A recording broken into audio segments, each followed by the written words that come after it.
Sorry, guys. Totally forgot. Welcome to the club. It happens.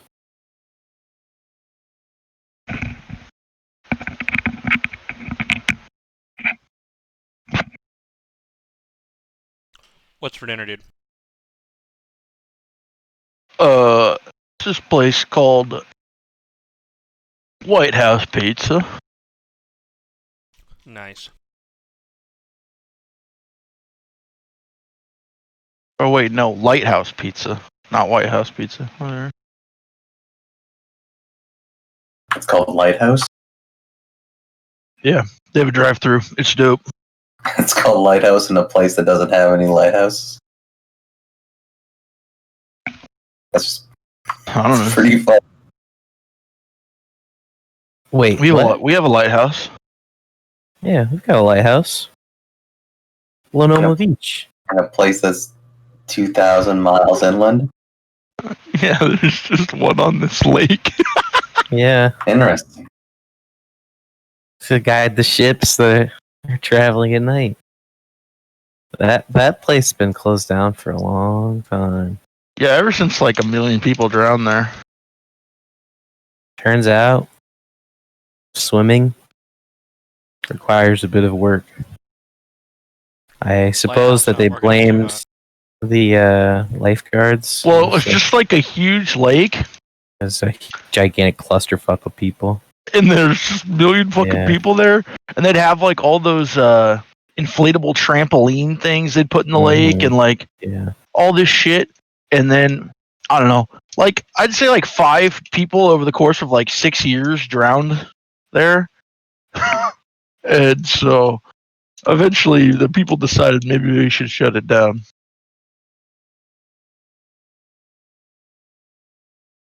Alrighty. Is everybody here? I think so. Yane? Yeah. Not everyone's Well, I loaded into the Roll20, but That's fine. It was not going to be relevant right away.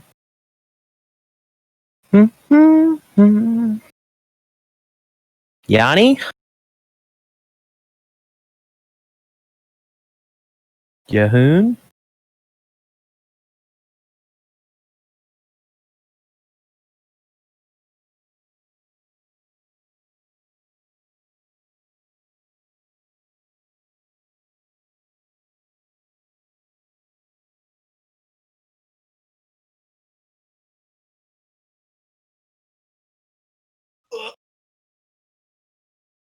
Is that him?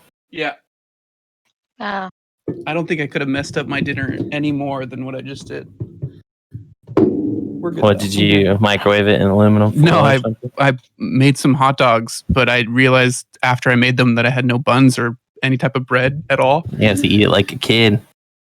A little And then bitch. I went to make myself a gin and juice, and fucking went to put orange juice in it. And I went in my back fridge, grabbed the orange juice, went to shake it, and the lid wasn't on. So there's man. orange juice all over my garage. Jeez. So So to Cleaned cook it a up. can of beans. Yeah. You know, Alrighty. okay, I'm back. Since we're short on time, begin. So when last we left off, you guys had entered into a trial of sorts. You met Mercadian Sassol, who is apparently a solar elf, maybe. He's kind of like a imprint of one. A skeleton that can, I guess, think and talk. And you guys are going room by room up this this trial in order to get a crown. Very similar events as to your previous experiences in Solera. But this crown is special in that it has a gigantic pearl that a dragon wants that you met outside. And that's pretty much it. The whole reason you guys are even in the Hollow Peaks, though, was to search for Lycidas, I think. yeah, because he's still able to do stuff Yes. he's related still to able our do stuff. original. Still doing stuff. Yeah. Yeah, he's still doing stuff, isn't he? Yeah, like other than his power being drained or whatever. Yeah, he's being held up by something. I am not sure if it's been discussed as to what it is, though. I think The Giants were the last thing I was aware of. Yes, the Giants talked. A giant talked to you about it. He was the leader of Giants in the Maw, or like the priest, head priest of them in the Maw. But I don't know if he said what was holding them. Just that he I don't think was he being did. held. I thought he did. I thought he said that it was basic. Oh, never mind. No, you're right. No, he didn't say what was holding them specifically. Okay, Yeah. not that. And so, yeah, that's the overarching goal. But at the current moment, you guys just come off defeating some Naga that's continually resurrected through the power of some That gym. was horrible. I mean, wonderful. It was wonderful. Yeah, that. Yeah. And then you also defeated Amidshone, who was an aboleth. And in your initial encounter with him, he was speaking to you through your minds and was confused as to where he was. In any case, you guys are resting after that last round of combat and getting prepared to move on to the next challenge. So you guys kind of have the floor if there's anything that you want to discuss or remind each other of. We Other take than a that, long rest. yes, you guys are taking I'm a trying long to rest. remember. Okay. Okay. But I'm not gonna. I believe you guys did because you guys were like out of spells or something. I was gonna So, say basically, yeah. Yes. Should we? Well, I wanted to. I just didn't know if we were going to be Yeah, I don't able know if to. officially it already happened or not. Yeah. you are in the process of getting ready to take a long rest. Okay, so I will not put my stats and stuff up. Yeah, I think we need to. I think we need to just do it. Well, I think if we don't, we're gonna have some wet noodles, myself included. I don't even know what that's supposed to mean, but alright. Oh, wet noodle, as you are, Taman. Partially al dente. Nice. I don't even react. Nice. She's like, I look over at Tam and I kind of like wobble my hand. It's very toothsome. All right. So you guys go about taking your long rest. You can regain any hit points. I'm sure you guys all have your hit die available as well. And you have all your spells back. And so Mercadian is just kind of standing off to the side, patiently waiting. You think, I don't know, he doesn't tap his foot or there's no like visible ticks that he's getting frustrated or anything. He's just waiting He's a patiently robot. by the door. So you guys are all prepared. You move over to him. Sure. Yeah. Why are you rolling hit dice? oh wait a minute, this is a long wait. Yeah. Yeah. Yes. No, we're Yeah, not never rolling. mind. Forget it. I just blew all of my crits for the night anyways. so- Yeah, seriously. Yeah. That's I thought about it. I was Okay. like, wait a minute. Oh no, we do have to roll hit dice for a long rest. No, we don't. No. Short rest. You regain half of your spent hit die when you do a long Yeah. rest. You also you gain- regenerate your spleen, which has been stabbed. Yep. Anyway. Imagine we. And your Yeah. constitution goes back to normal. No. Oh no, he'll no, never. no. He'll end this campaign I with less don't con. have that spell until 5th level.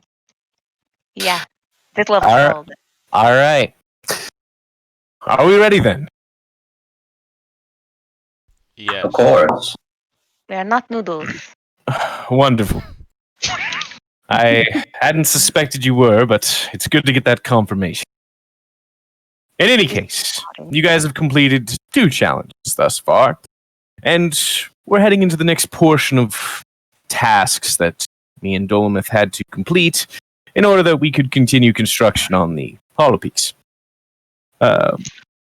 We needed a particular set of items that, well, one of which resides. What's that place called? Jiminy Crickets.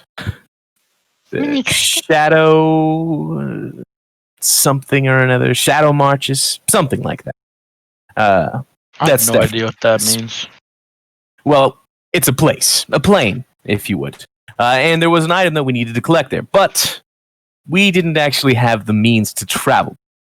Or I didn't at the time. I think eventually I could have probably gotten us there, but, these things take a little bit of time to learn and develop. So we needed some outside help. In searching for this, we sauntered over to Ganmeter, which is the old ruins of a frost giant civilization. And as he's talking about this, he opens up the stairway, and you guys start walking up into the next room. And you can see that as you enter into this room, the ceiling is a lot higher than the previous ones, where you could see the dark sheen of the ceiling. In the previous rooms with your light sources, this one appears to go out even higher, and there's a larger cap to this room. He continues. In Ganmeter, the frost giants utilized shadow magics that they pulled from the Shadow Marches in their war efforts, and we obviously needed to get a bit of boost in magics, so we went to loot, I guess is the way that I would describe it. In any event, it's here that Dolomith found what he would later go on to call his most valuable possession, and that's going to be what you're going to search for. That is, a means to get to the Shadow Marches. And he rubs his hands across the wall, and you guys are thrust into a world, or into a mountainous region.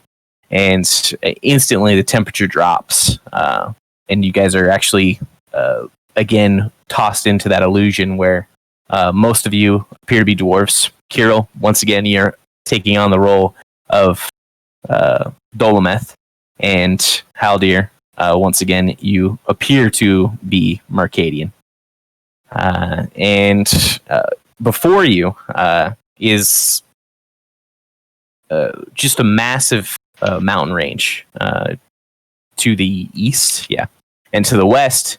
Looking out, you can see where the mountain range stops is very harsh peaks, and you get to see just like this vast expanse of plains. And there's actually a very large lake or inland sea that you guys can see off to the west and south, which you can see in this very clear, crisp day for miles and miles and miles around you. But directly in front of you and on the path ahead of you, there are a series of towers, and beyond them, some low-set stone walls.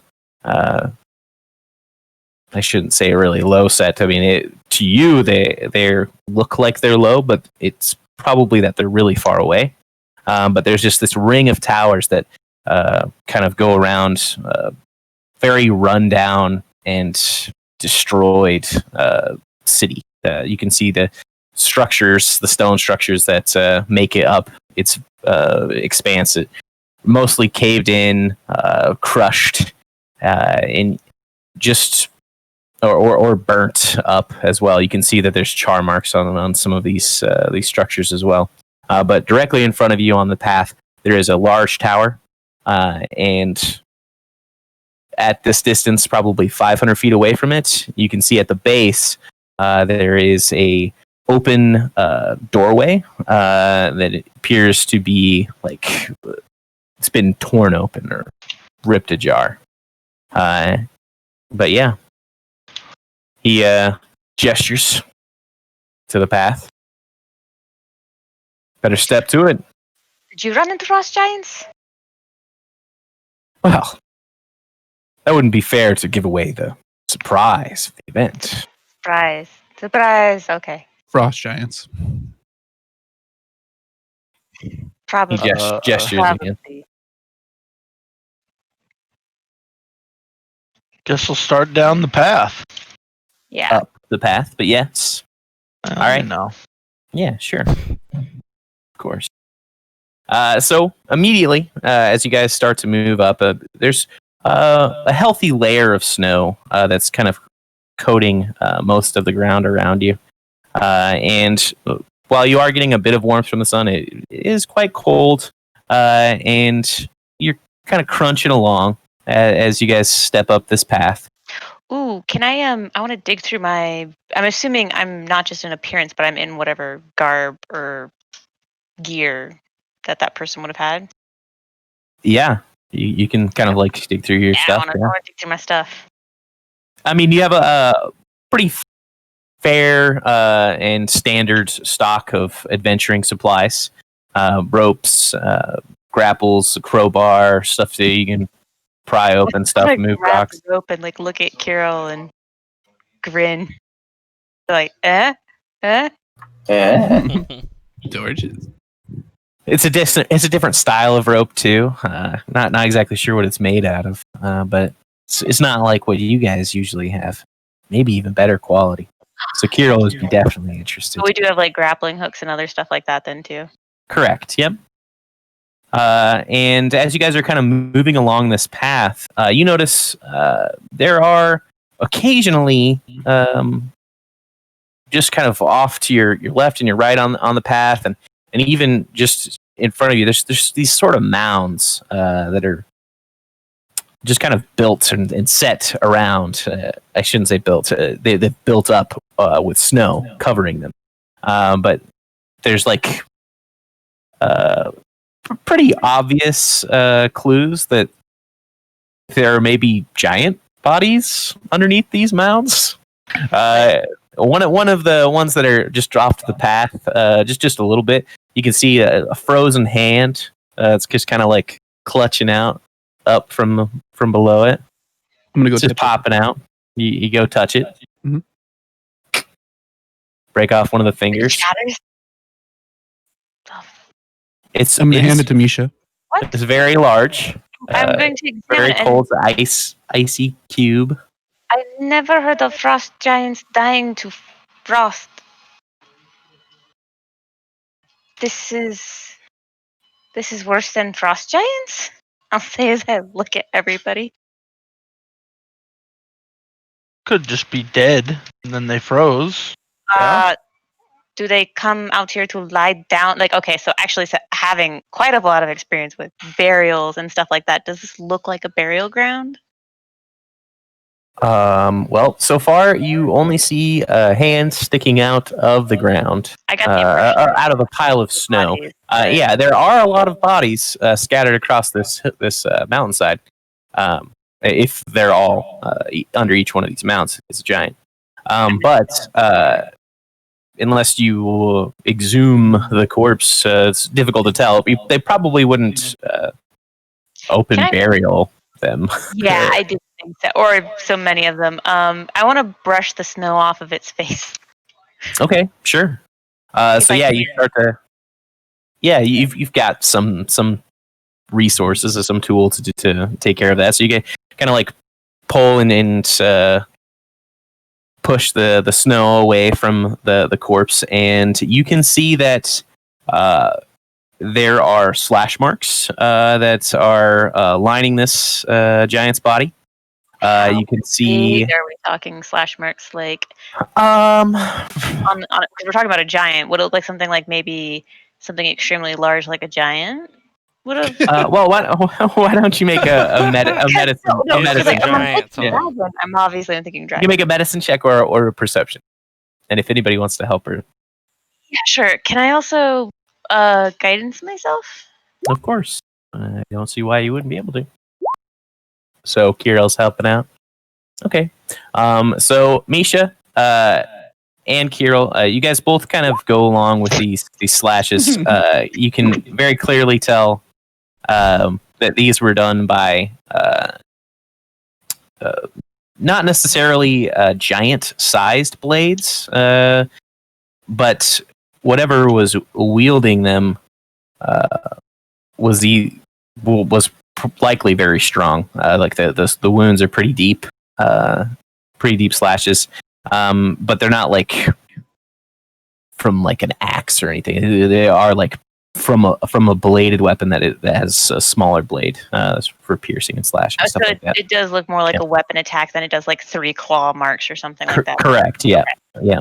And then Misha, you also notice over on his shoulder, you can see that almost or past the bone, like you can see that there is exposed bone, but you can see that it's been eaten away by acid, like the skin and flesh on the shoulder has been eaten away by acid, and then it even ate down through the bone a bit. So the only people I know who have traveled extensively would be Tamlin and Haldir, and I'd point all those things out to them and ask them, in your travels, what would spit acid and carry a blade like this? I've heard of nothing. I mean, what can I don't really know if I would have known something like that. Is there like a check I could make? History check? You could make a history check. Yeah, a history check would work. I would guidance whoever was spearheading that. My trusty 11. Mm-hmm. I would like to. Go ahead, Kirill. I would say I would like to posit that we have recently run into snakes that spit poison. I was thinking of snake, but the snakes we ran into couldn't have cleaved a giant. I'm assuming, right? No, definitely. Okay, so that's why, like I said, still, I haven't run into anything quite like you. Are you? No. So Can I snakes? make a guess? I think it's probably maybe a dragon. I wondered that dragon, but these do not look like dragon claw marks. Why would a dragon carry a blade? My first thought was dragon, but maybe. Oh, is it like for sure a blade or is it cut? Yeah, these are for sure blade marks. And Misha, with your role, so you have personally treated wounds dealt by weapons of very similar make. I mean, the slash marks on these, the way that they're serrated, and like the pattern of the flesh that's cut in the cut, you have treated wounds from a very similar weapon, you'd think. Something from Slura? It's possible. I'll mention that because Kirill's also. I mean, he wasn't. I don't think he did as much treating of wounds, but he was also facing off things in that area. We were in the same town, so yeah. Maybe he knows something I don't know. I only ever saw the end outcome, and this is not good. You can make a history check if you'd like, Nisha. Ooh, I can't recognize the wounds. Recognize their origin, rather. Yeah, it's just eluding you. It's almost there, but you're just not quite sure. This is either way, it spits acid and it is strong enough to cleave a giant. So, I'm not sure what in Slura could have done such a thing. All right. Okay. Nobody else has any other. A gentle, cool breeze washes over the party. It smells nice up here. All right. Well, I guess we keep walking amid the popsicles. Amid the popsicles, yep. All right. So you guys keep heading up the pathway. And as you do, you can see. Keep an eye out for snakes. Sure. If you want to make a perception check, feel free. Yeah. Now you got it stuck in my head, and I'm gonna try to watch too. Yeah, no, Misha was being very creepy about like the whole description here too, because Mhm. she I'm all paranoid now. Sure. super paranoid. So Yeah. you continue along the path up to this tower, and as you're doing so, Misha and Yane, you guys are kind of keeping an eye on these patches of snow, these mounds, and you notice one that's off to the left, about 100, maybe 150 feet further up the pathway as you're getting closer to the tower. It's shaped like really weird. It's too thin limbed to be a giant underneath there. I wanna since Yane's looking with me, I wanna grab Yane's arm and be like, Yeah, pointing you at the see it mound. too. Yeah. We're both creeped out. I feel like a Scooby Doo episode right now. Yeah, like holding each other Yeah. as we're walking through. Ah! Or Let's, ah. let's not split up, gang. How far away are we? It's off the path by maybe 30 feet. I want to sense undead since I'm Sure. able to Yeah. do that. You are able to do that. That is a thing. Yeah. So you use your sense and undead ability, and you do not sense any undead presence within the 30 or 60 feet that you're able to do that in. Living dead thing at least. She's whispering. Obviously. Are we going to we're going to prepare to attack it? You can tell I'm like starting to get a little restless. Like I want to go attack it. It doesn't know we're here. If it's trying to surprise us, but we surprise it. We surprise the surpriser.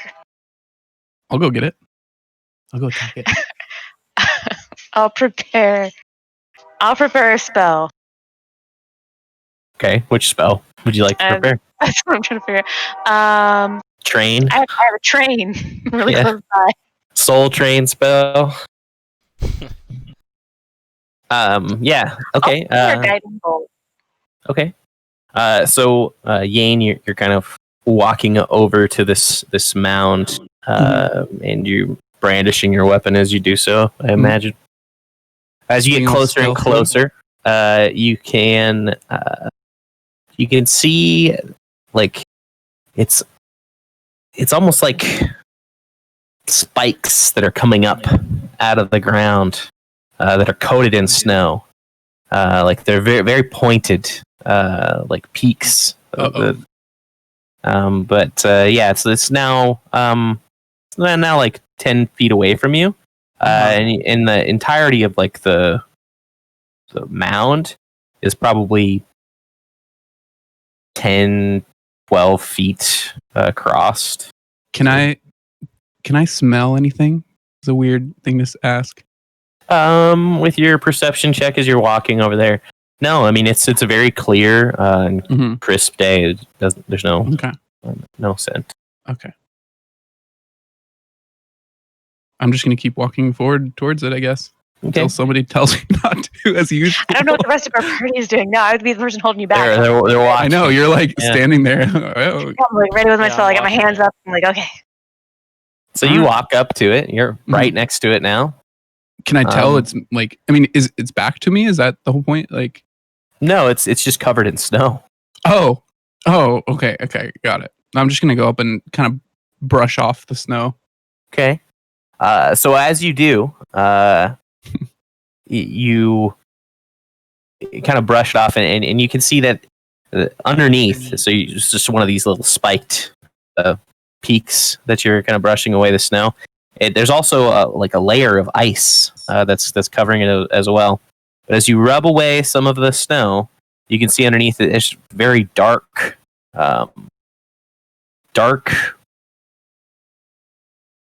but not necessarily flesh. It looks like almost like a insect carapace, essentially. You can see there's little fine hairs on it as well, and this appears to be like the end of a leg, possibly. But you've only just brushed off a little bit of snow.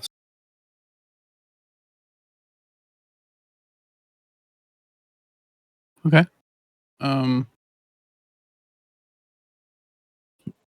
It's just there's nothing crazy about it other than just.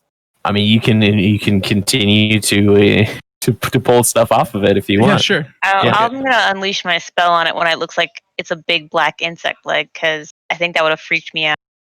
Just out of pure like fear. Just don't hit me. Yeah. So you blast. You can make a spell attack real quick as you do it. Yeah, God. 22. So you blast the limb that Yane's about to like touch again, and you blow it. She just like flies on down the mountainside. The piece that was hit by it, and Yane. So some of the snow and the ice gets kind of blasted away from the piece of the limb that didn't get blasted away. That's exposed to the air. Mm-hmm. It starts to sizzle and pop. Sizzle and pop. Acid. But it doesn't like explode. It looks like it's like smoking. I'm gonna take a few steps back in the sunlight. Yeah. Oh wait, Okay. it's smoking in the sunlight, like Yeah.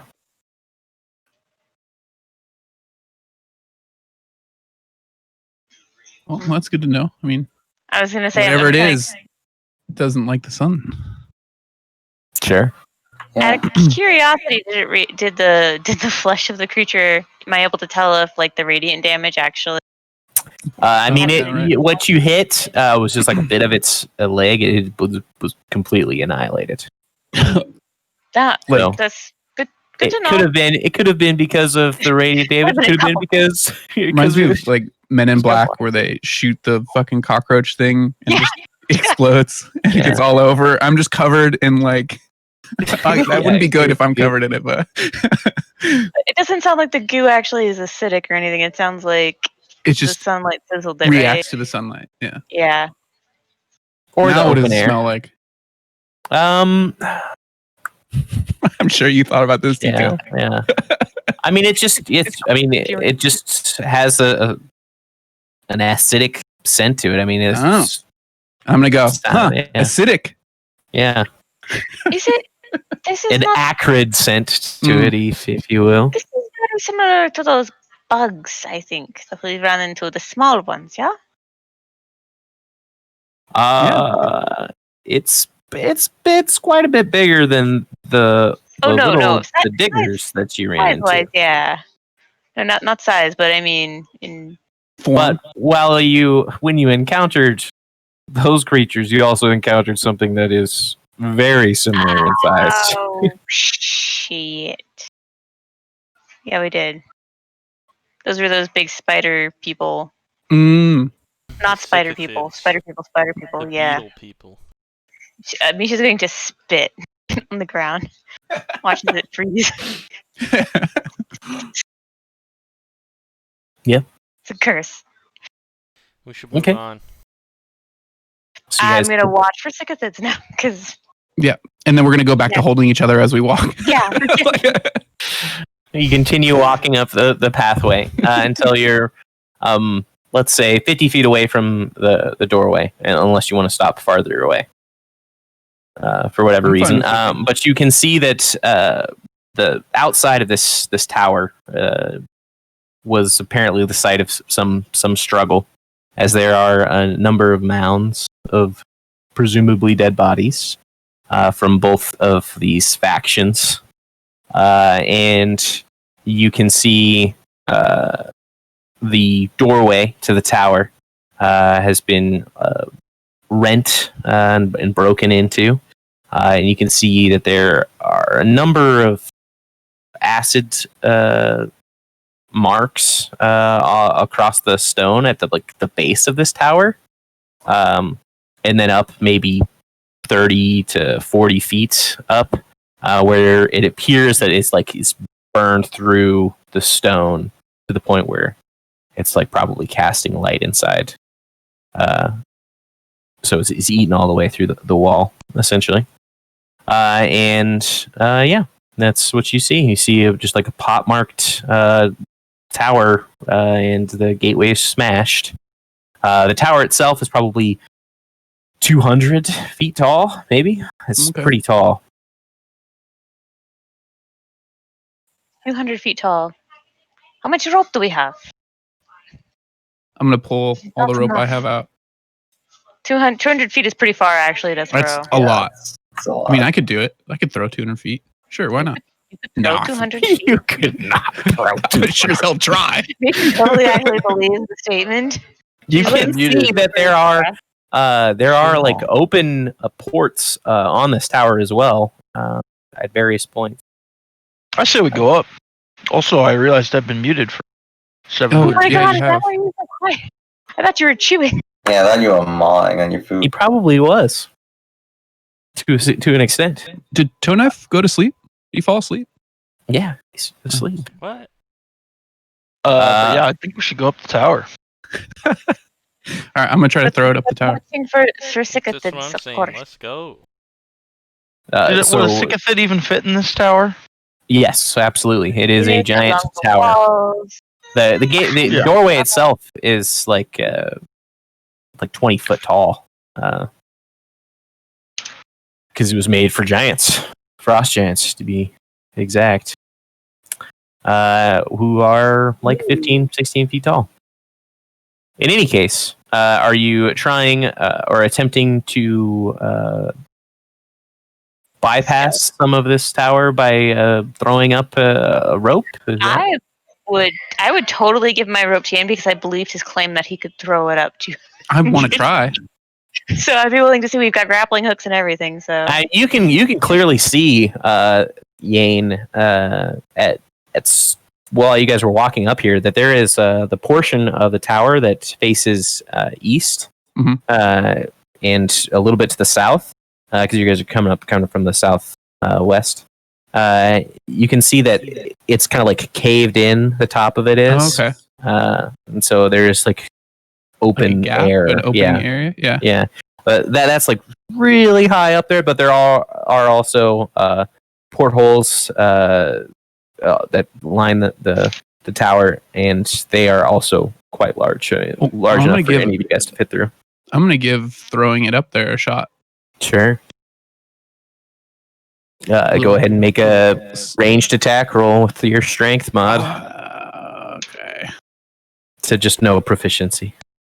Actually, I would say that you're probably proficient at doing this. This is kind of one of the things that Is- you're. Probably You're good. So how would I trained to roll do. that? Just run me through So that. add your proficiency and add your strength mod to a d20 roll. Okay. So proficiency would be 4, and then strength mod would be D20 plus 9. 9. Yeah. Wow, 27. Well, Okay. So Yane winds up and he just launches that hook straight up. And it clatters loudly against a porthole that's probably 150 feet up, and finds purchase. So you very softly clap with like a jaw dropped open. It's like wow. I'm just gonna give a little shrug, like no big deal. Ladies The first. clap triggers an avalanche. Yeah, I'll try. Alright. That. The clap triggers. We're all dead. TPK. No, that'd be the worst. okay. So you're gonna rope climb up. Yeah. And then, Sarah, are you doing this one person at a time, or how many people are climbing up? Fuck it, I'm king. I'll go first. Kirill's going up first. Okay. Usual. So it's quite the climb, and it is against a very smooth surface on this tower, past about 30 feet up. It's kind of got its own layer of ice clinging to the stone. Go ahead and make a strength check as you are climbing up this rope. Whew, okay. So Kirill makes it up to the point where he can't use his legs anymore because the surface is too sheer. And you slip. You lose your grip, Kirill. You like think that you have a good solid handle on it, and you start to fall. I'm trying to catch him. Well, as he starts to fall, it's almost like he's slowed to an extent. Like you've seen people free fall. I mean, you've taken falls yourself. There's like an element where he's almost like slow falling for a few feet just before he hits the ground. Just before you catch him, Yane, and he kind of like lands into your arms really lightly, and then the weight kind of like shifts in it. I'm gonna Yes, stare sir. deeply into his eyes. My heart will go on, please. Yeah. Ugh. It's rough being the king. And Kirill, you could kind of feel like this updraft of air just kind of like pulling you and pushing you away from the ground while you're falling. All right, well, I'm gonna get back on that rope. I'm gonna try. God, this is like gym class all over again. All right, good luck. Go ahead. Make another strength check. Okay. So this time you make it up about 75 feet. No problem. You've got more confidence now, and you're all arms, and they're burning like pretty bad. Go ahead and make another strength save. All right. We're pumping. You pump. You make it all the way to the top, and you can see into the interior of this tower, and you see just from a quick glance, a sparsely decorated room with furniture that's much too large for you, and it appears that there's some armaments that are on the walls. You can kind of like catch a little glimpse of light on metal as you're kind of like covering the entrance to this area or to this tower. Who's next? Who's next going up, or is Kirill doing a little bit of exploring first? Is he going to? I'll go up. I'm gonna very quietly stay where I am and help uphold whoever climbs up in next. Sure. Is it strength or? It's strength, yeah. Pulling yourself straight up a rope. Whew, yeah. So Tammin, you run into the same problem that Kirill does, and when you lose your grip, because you're kind of focusing too much on your feet, the same kind of like rush and gust of air that protects you, or that protects Kirill, also protects you, and you just kind of lightly tippy toe tap your feet onto the ground. No harm from like a 30 or 40 foot Some drop. magic keeping us aloft here. And I guess I'll try again. Okay. Titus. So you can take your time, and you take 10 to climb up this rope. So you guys are all kind of just like watching as Kirill slowly but surely moves his way up this rope, and make another strength save. And I think you catch a little burst at the end, and Kirill's able to help you up, and you can see that Tammin's arms are just like shaking as you pull him through the entrance. Who's next? I'll just stand up at the top and give everyone down there the thumbs up. I'll go last. Are they You should gonna? probably go. I lean out the window and make a gesture to implying that they should tie the rope around their waist. I was gonna say, like, can they like stabilize the rope from the top so it's not as shaky? Yeah. You guys I'll are you guys climb. yelling down to each other to discuss this? No, I'm Um, using hand signals. Yeah, and Just I'm gonna like- like, oh my I was like- goodness. holding the rope, like wiggling, and be like, hold. I'm just like putting my arms around my waist, like right into my back. Okay, Mickey's gonna do thumbs up and do that. All right. Sure. So if Misha's going up next, you can make a strength save. Am I going with the assisted help of being pulled up too? Are you guys pulling her up too? Yeah. Or are you guys okay? Sure. We're Then tying you can ropes roll it around with her advantage. Sure.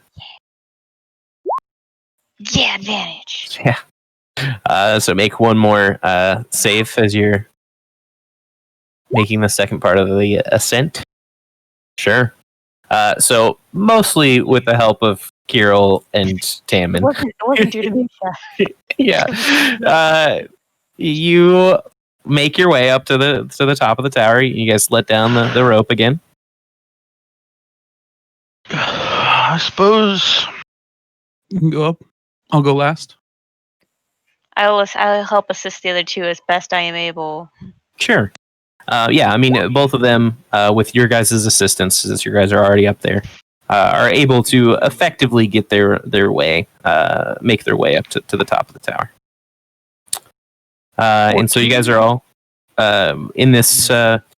Once again, there's like a hard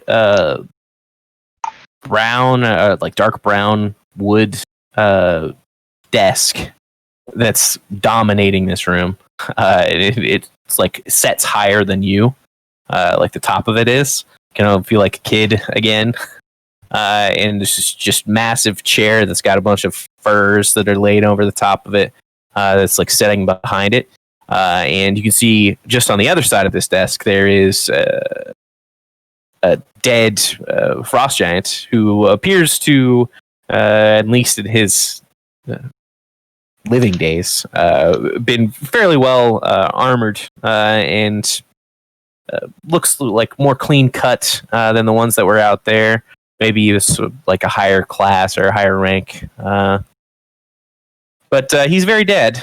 And yeah, that's what you see in this room. There's also two stairways, one that's leading down and another that's leading up. More the same markings as the ones outside, I take it. From his wounds, yeah. This one also has some rather almost like he was blasted through by some type of either like necrotic or possibly corrosive energy. So it's kind of like where there's like just a hole in his like lower abdomen that goes clean through, and you can see like the flesh is kind of like blackened around that hole. Could have been just necrosis after he died, but pretty cold up here. Could be frostbite. Yeah. So what do you guys do? You're heading up or heading down? Checking out the desk. Checking out the desk, I would think first. He died at his desk. That seems kind of weird to me. Sure. Yeah. Like whatever he was doing or working on. Sure. So are you taking care of it then? Or you're just taking lead then, Misha? Well, Kirill was up here first, so I don't know if he would have noticed all this stuff before me. If he was You leading guys kind of all went to the room together, but yeah. I'm just, I was just looking to get everyone in the tower. It's a priority. Don't make your noise.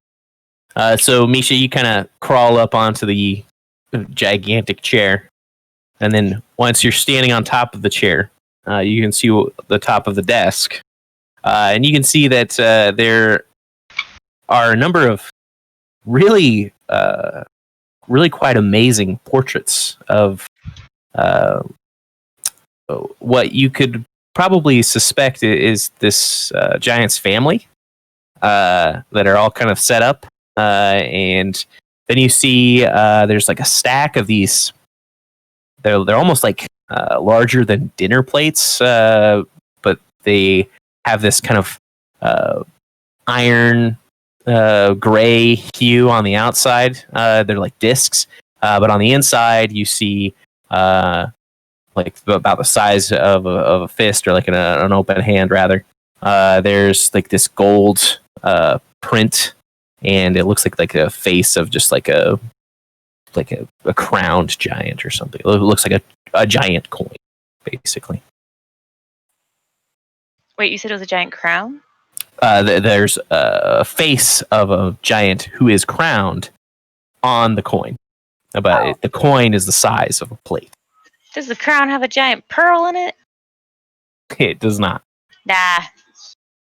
Oh, how big is this coin? I can't just. Is this like tossing a plate at the people below me? Yeah, and it's pretty heavy too as you kind of like shift over and you're kind of reaching, standing on your tippy toes on this chair as you reach over to the desk and you're like pulling one of these over. Yeah, you'd say these probably weigh like 10, 15 pounds. Okay. I'm gonna try to finagle bringing it down with me because I don't know, for some reason this seems important. There's 3 of them. Oh, are they all the same? Yeah, they're all the same. Yeah. This is an illusion, a real illusion, but this is some big gold. It is. It is definitely some big gold. I mean, it just the gold itself. If it's clean through the whole coin, those are probably worth like 300 gold pieces a piece, if they were real. If I they were think we kind of just need to keep going up the tower. real. Okay, Sure. My thoughts. Yeah, I agree. I agree. Up, not down. Okay. So you're headed up. Okay. So as you begin to do so, you're kind of like doing lunges as you're taking these stairs because they're once again Huge. rather large. And so you're climbing up, and you noticed also while you were in the room below, there's probably only, based on the height of this room, there's probably only one more level to this tower above you, and you could kind of like see some light through the large timbers that make up the base of these floors, and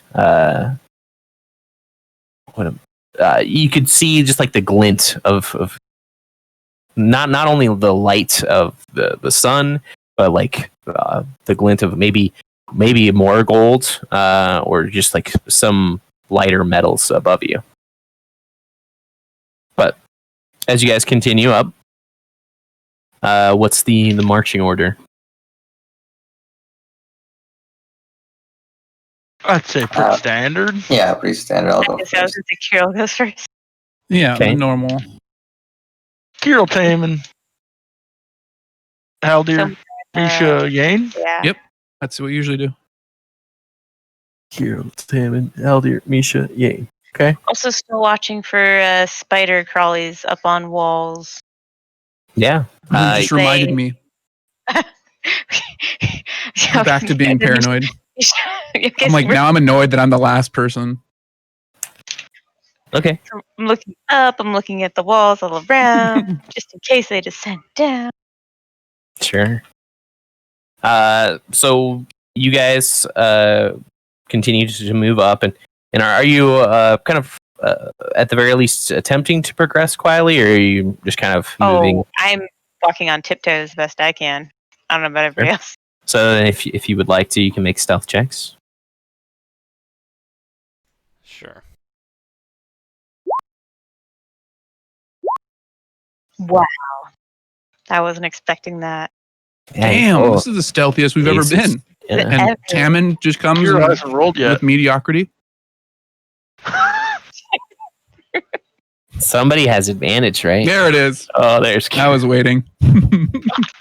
So Kirill says he's the one to do. He's clattering his way up the stairs, and he had to make that climb by himself, and now he's having to do these stairs in full armor. It's just rough. He's huffing and puffing. It's high altitude too. Oh, jeez, it's ridiculous. So yeah, as you kind of like reach the top of this stairwell, you can see off to the east. There's like the wall that says crumbled in, and you're actually coming in up from the eastern side of the tower too. and it kind of rotates towards the northern side. So you can see directly above you is the open sky as you guys are kind of making the last turn in this stairwell. And Kirill, huffing and puffing, makes it to the top where he's just like practically crawling along, and he like looks around the corner, Kirill, and you see just a massive pile of wealth. There's tons more of those coins that Misha saw, but there's some that are in different varieties, and they appear to be using precious gems and stuff as the sets for them, rather than just iron. There's gold pieces from all over the world. So, like, you don't know the marks on pretty much any of them. I don't think that you actually seen any of these marks before. You see bars of gold and weapons that are encrusted with gems, and there's probably magical weapons in there as well. It's just a whole load of shit. But do I see what we're looking for? What are you looking for? That's a good question. I don't think the elf was very clear. Nope. All he said was Dolometh considered this to be his most valuable possession. And this was a guy who possessed a lot of wealth. Yeah.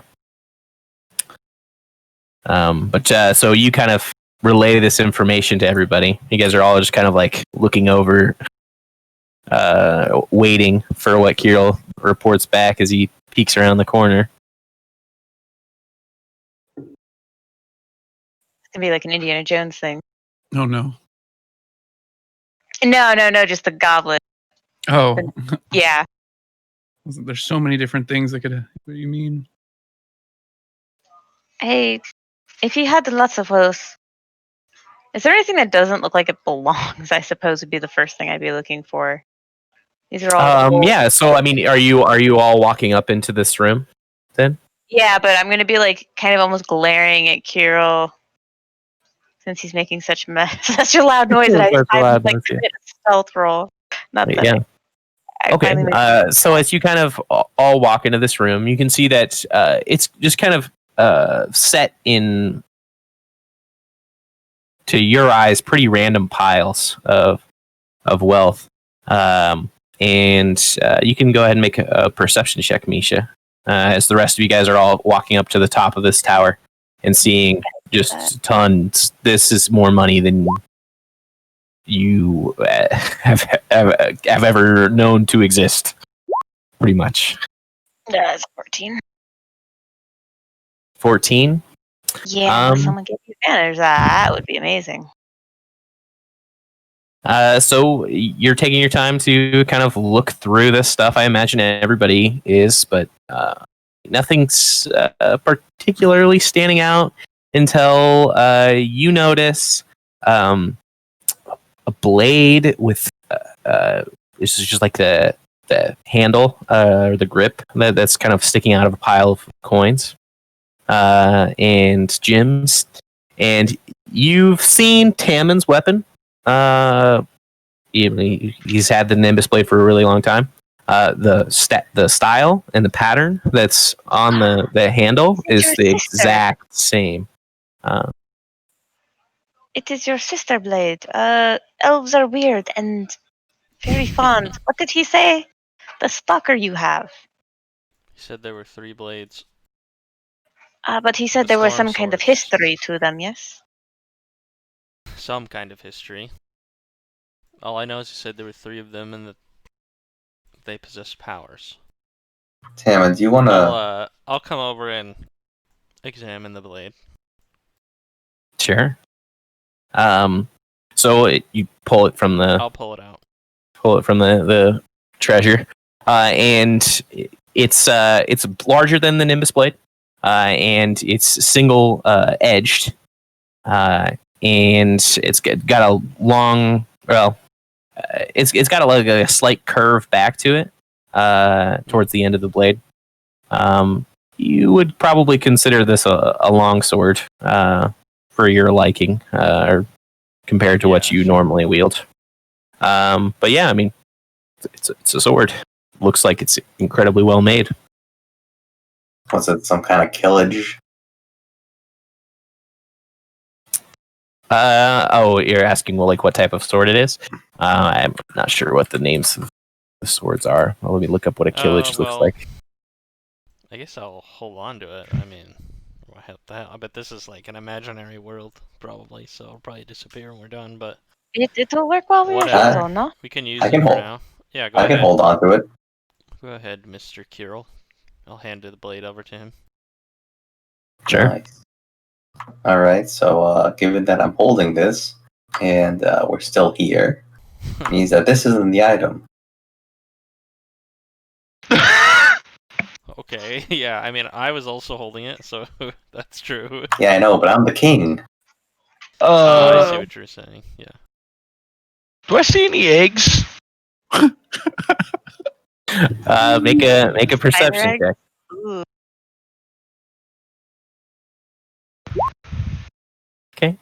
You kind of are peering around and you're like checking around the corners of some of these piles, and you actually do spot like a fairly large egg.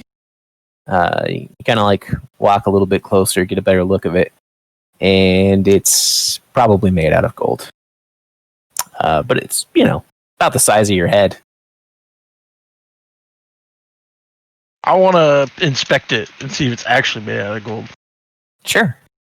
So you like pick it up, and it's really, really heavy. Gold's not Hefty. very heavy, right?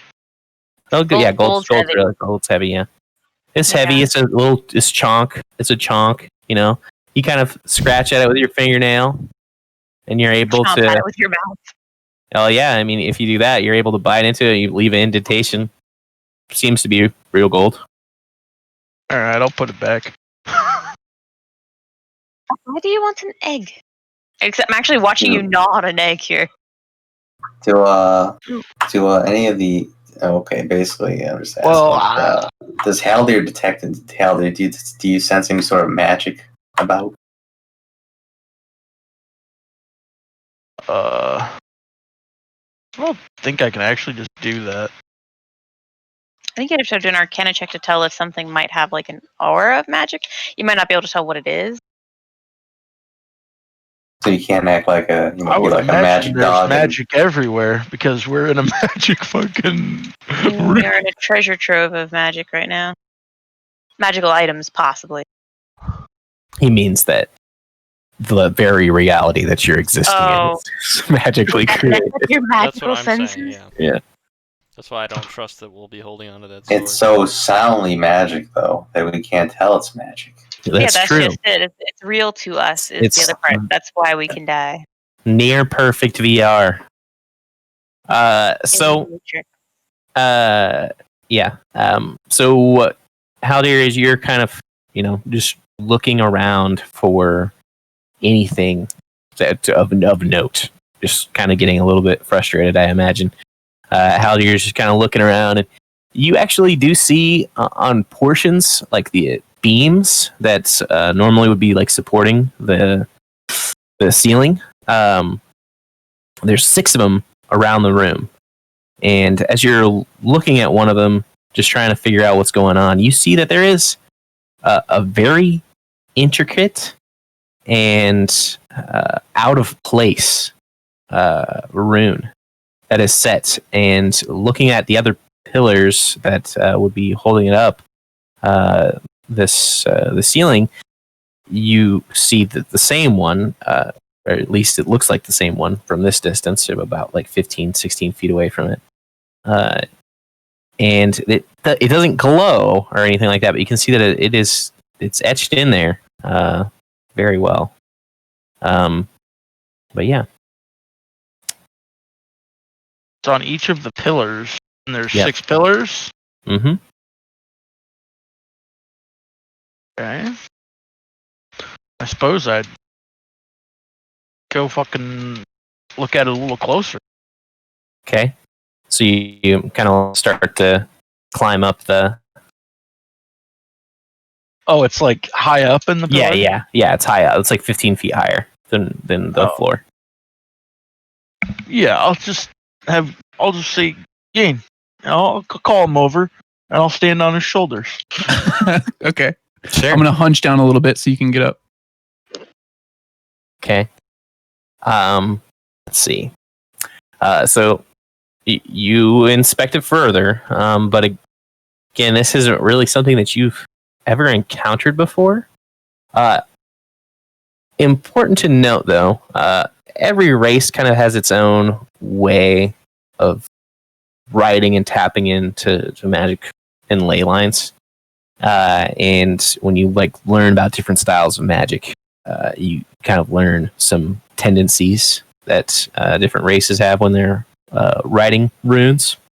And you can definitely tell that these were written by a dragon. I do speak Draconic, and I am part dragon.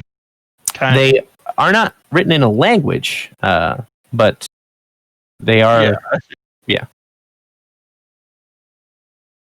And you're kind of standing on Yane's shoulders as this is happening, and you, as you're kind of leaning in and peering at this rune, you just kind of feel this shift, and you all feel it.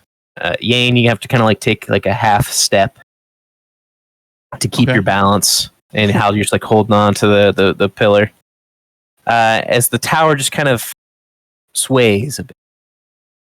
It just feels like there's this pressure, and the floorboards that you guys are all standing on just kind of creak a little bit. The dragon. Doesn't seem good. Are there any windows in here? Yeah, it's open. It's open to the sky. Oh, So, it is? Yeah. I'm gonna go hide or behind one of the pillars as best I can. And I'll go so look out one of as the you're windows.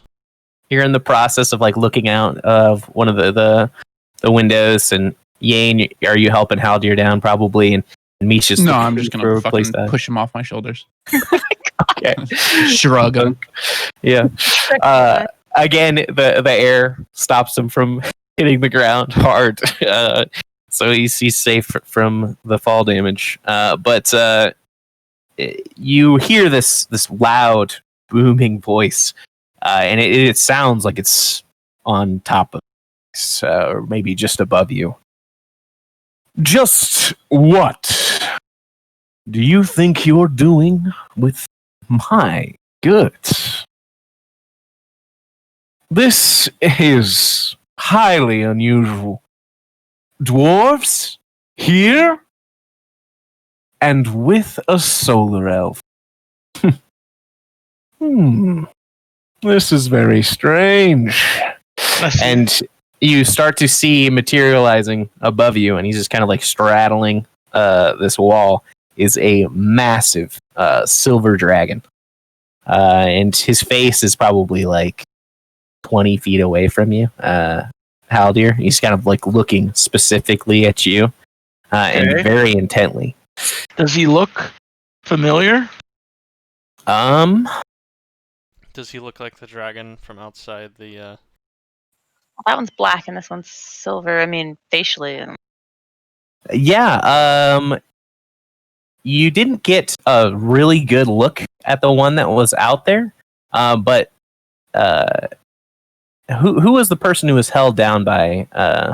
Oh, I Tammin see now. Tammin was face to face with him.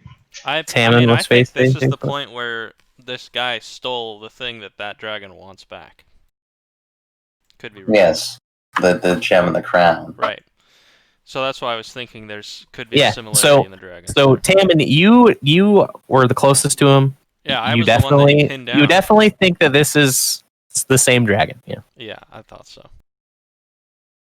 I know, I'm quite majestic, but I'm going to have to ask that you kindly loose your tongues and speak to me.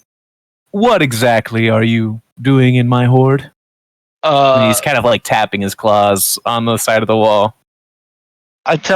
What's the well, we're trying to find a way to get to What's that place called? The Shadow Marshes?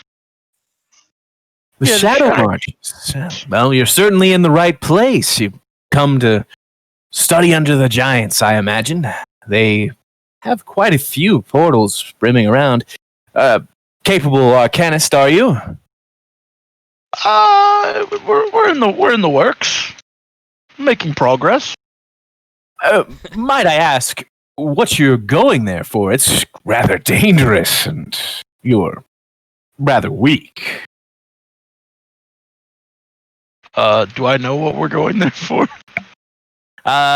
Cecil say? said something about he just needed a set of items, and one of them was in there, but he didn't give you any specifics or anything.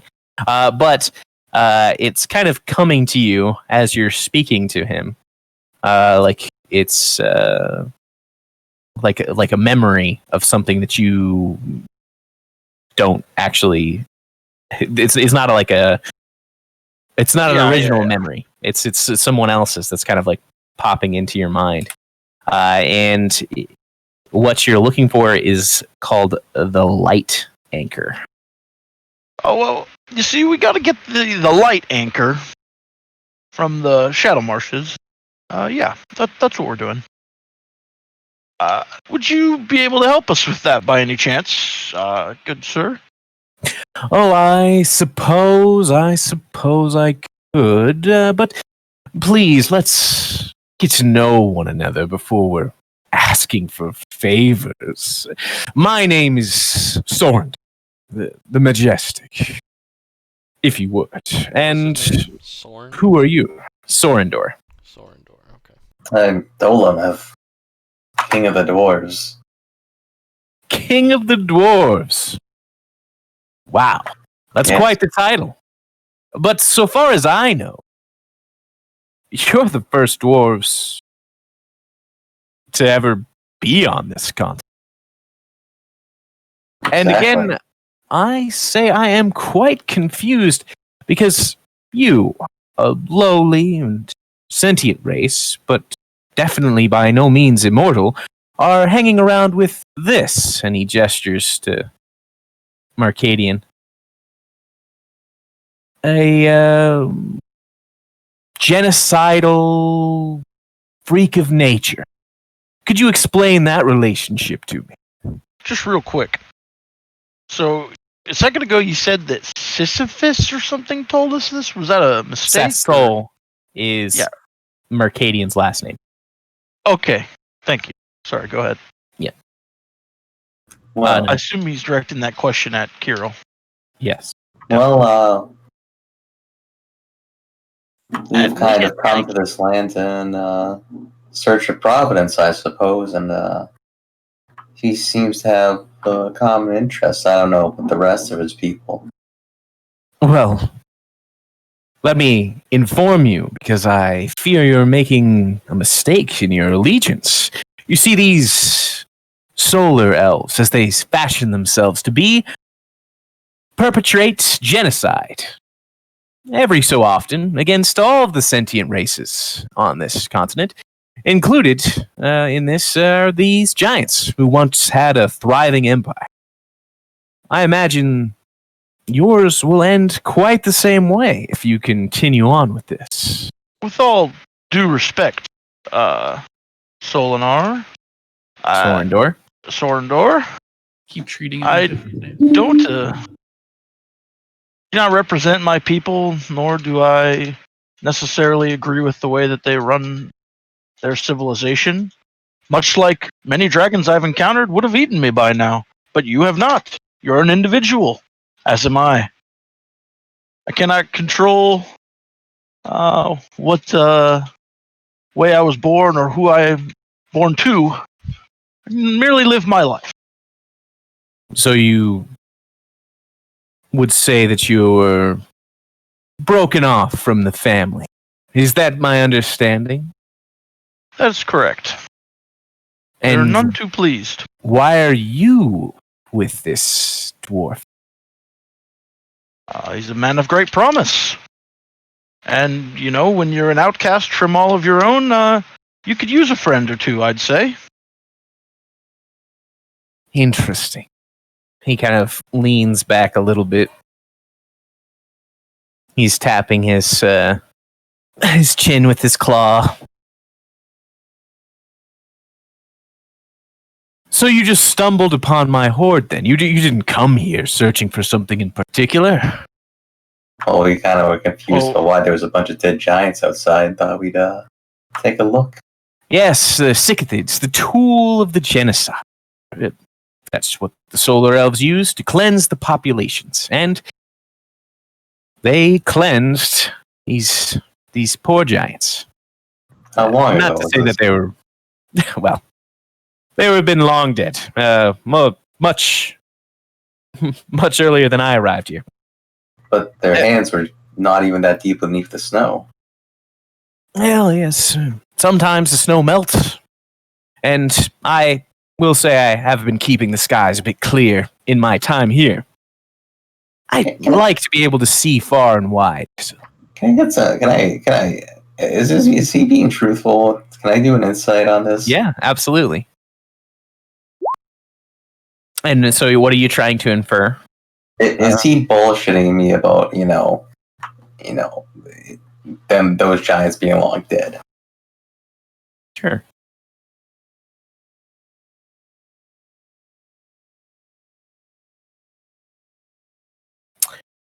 To the best of his knowledge, it appears he's telling the truth. Okay. How can is there any sort of way to end the Sycothids or just prevent them from ever coming to this place ever again? You see, that's actually why I'm here. I'm trying to. Well, I belong to the Scaled Shield's organization of kindly metallic dragons, such as myself, and we're working on, protecting sentient life, which includes your poor souls. Not necessarily his.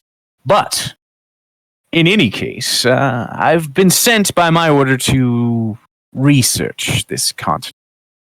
In my research, I've uncovered quite a few nasty tidbits about these solar elves, and, well, since you're here, I may as well ask a few questions as well.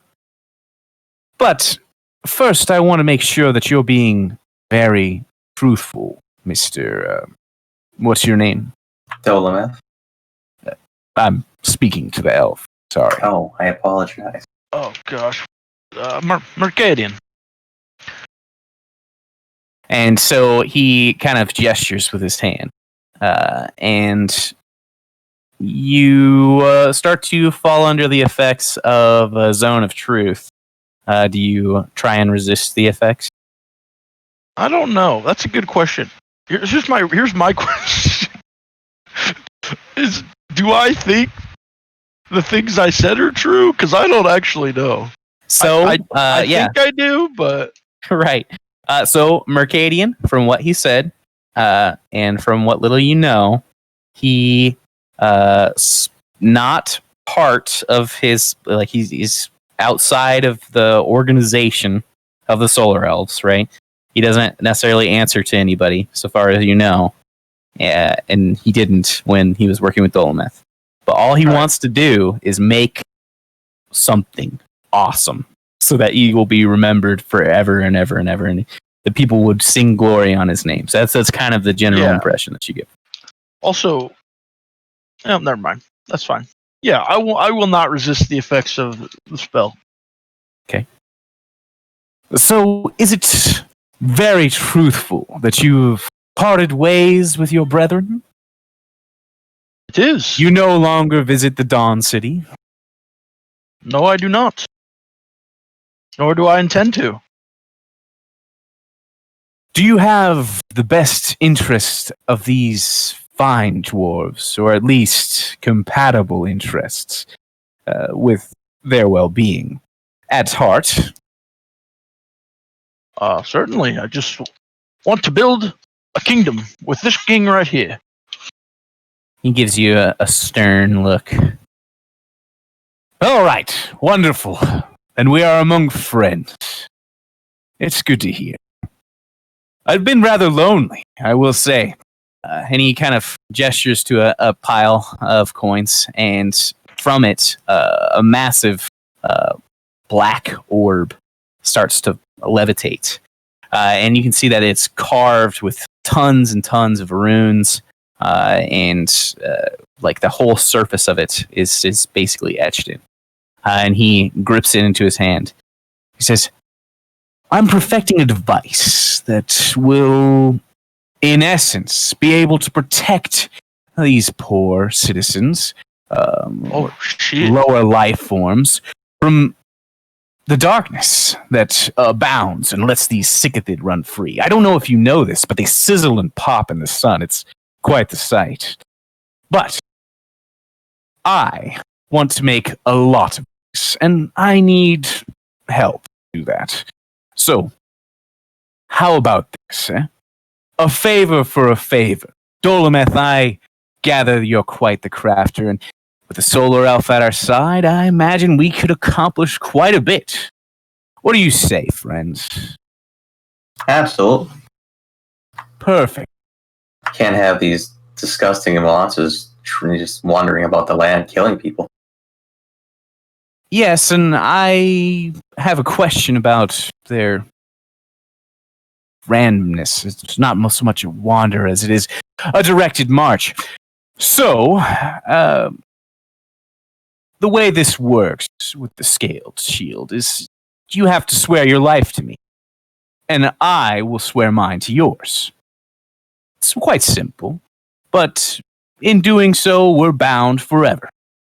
And if you betray me, well, I'll kill you. Probably eat you, depending on if I'm hungry or not. And if I betray you, well, just count that as very unlikely. The only reason that would happen is if you somehow betrayed the cause of good. Pretty simple. But I do kind of demand the formality of it. So he kind of gestures with his hand, like wheeling it on.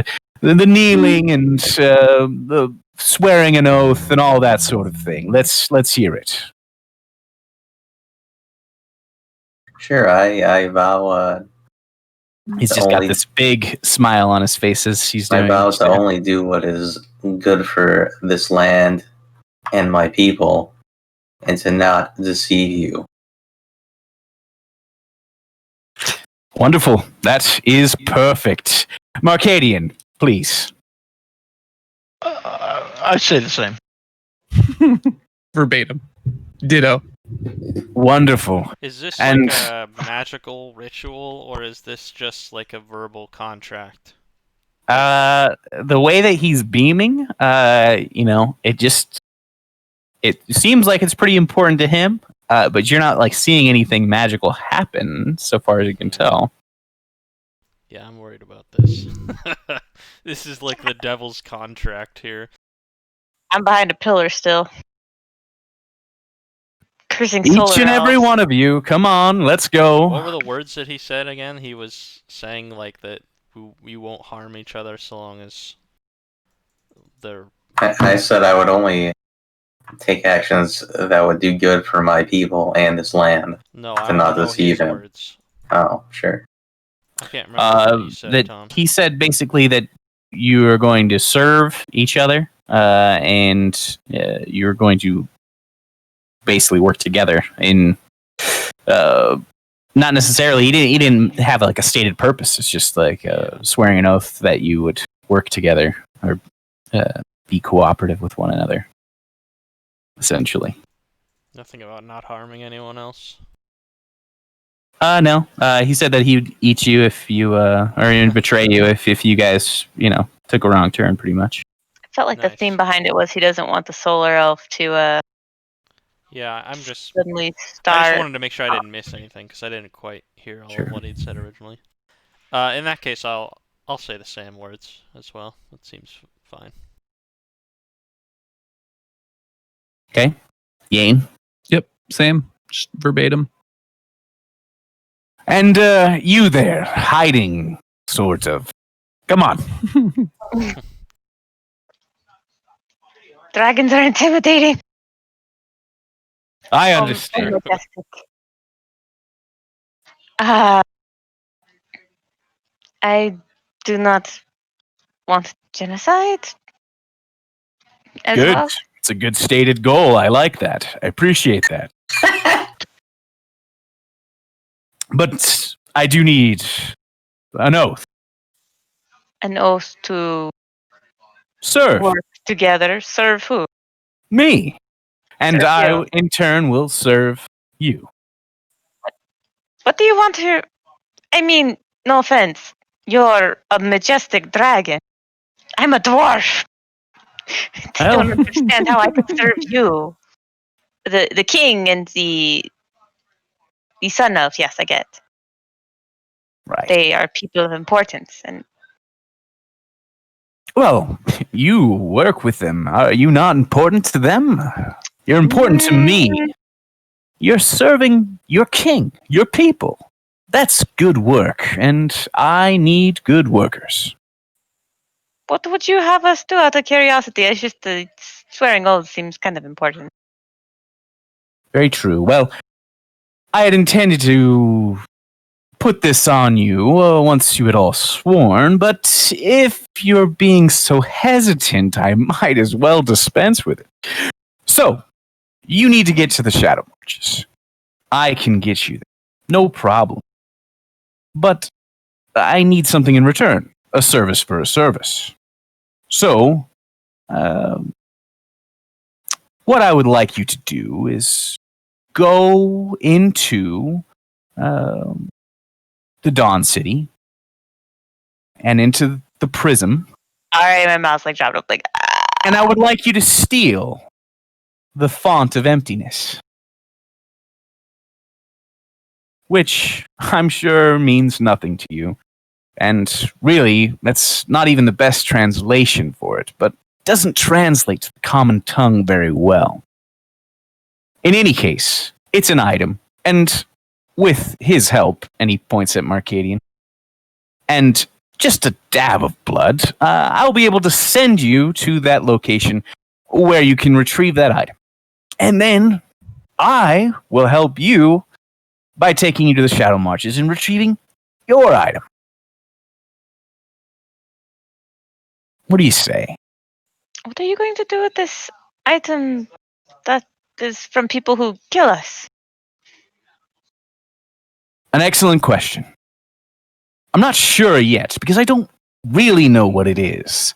But I know that they shouldn't have it because they're most definitely evil. And I'm not. Wait, so I thought you said you manufactured the stone.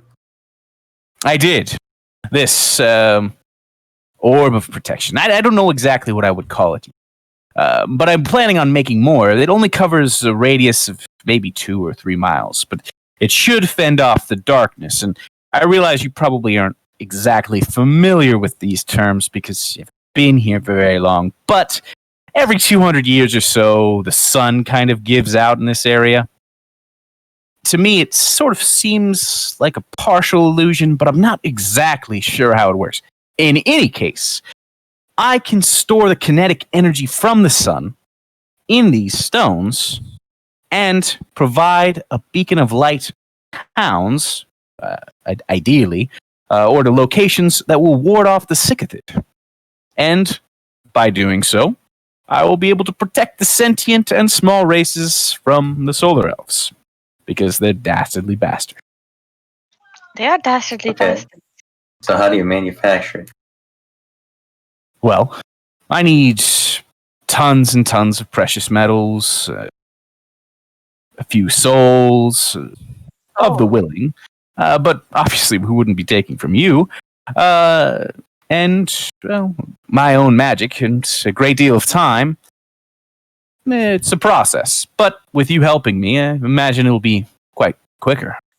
Wait, so it covers 3 miles. Correct. Well, at least one of these. How many This- souls do you need per orb? 3 or 4. That's usually enough. For every 3 miles. Well, yes. It sounds worse than it really is. I mean, I'm not exactly taking the souls from people who are just, floating around, living their life. I'm mostly asking, and in this case, I used 3 goblin matrons who wanted to protect their families in the afterlife and forevermore. I put their souls to good use. It's not a dark dealing by any means. And I would only give it, or rather, I would only take those who are willing.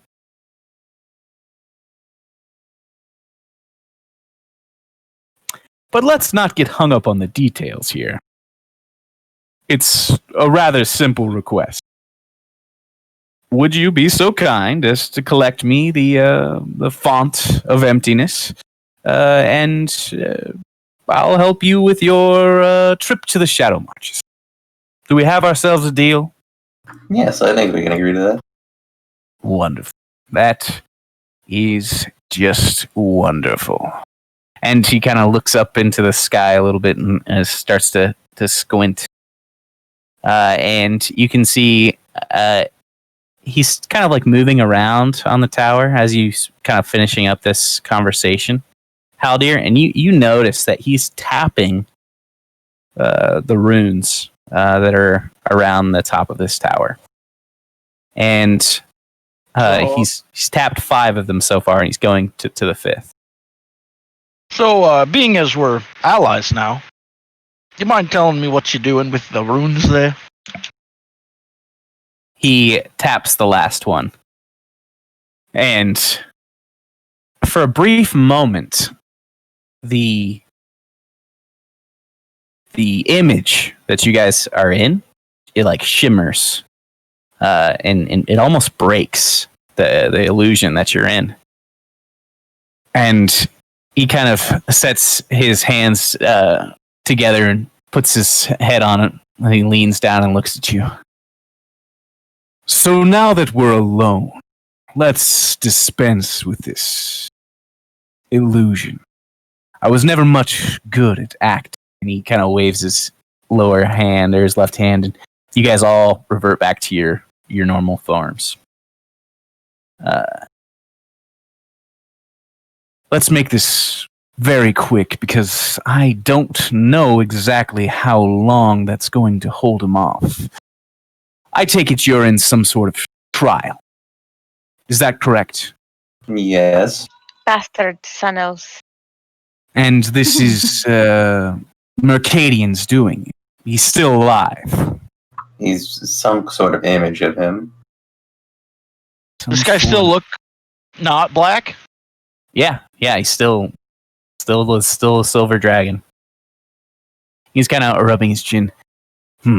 This is interesting. Please, and forgive me for this, but I'm going to rapid fire some questions here because I want to understand as best I can. My memory's not too good, and the last ones I talked to didn't help much. Are the solar elves, they're still around, is that right? Depends what you mean not around. We've encountered one in the darkness. Who Other hadn't been than home the in a very shade. long time. Yes. Well, they were much more present in my time. Don't think I they could see live cities. on this plane anymore. These events that you're playing through, what are they recollecting? The life of the King Dolemeth. And by extension, Mercadian. Interesting. Very, very interesting. Pretty obvious you guys had a betrayal. What do you mean? You're black and evil. Now, in this now. He's kind of at a loss for words. Yeah, you're kind of this really dark shade outside of a tower. You agreed to help you get the stone. You want to destroy the world with a pearl? Pearl. From a crown. That Sorry, probably that black stone you have right over He's there. kind of like scratching his head. No, it's not that stone. He's thinking about all this. Listen. So Mercadian created me as I am now, but I don't think he really understood what he was creating. I still have a bit of sentience even in this imprint, and he kind of flashes what he really looks like, and you can see that there's like the adamantium skeleton that's kind of like scrawled with teal that Mercadian was, and Abidshon was, and the Naga were. Yeah. And he kind of like flashes that, and then the image resumes back to him being a silver dragon. I don't think he understands how he's imprinted me.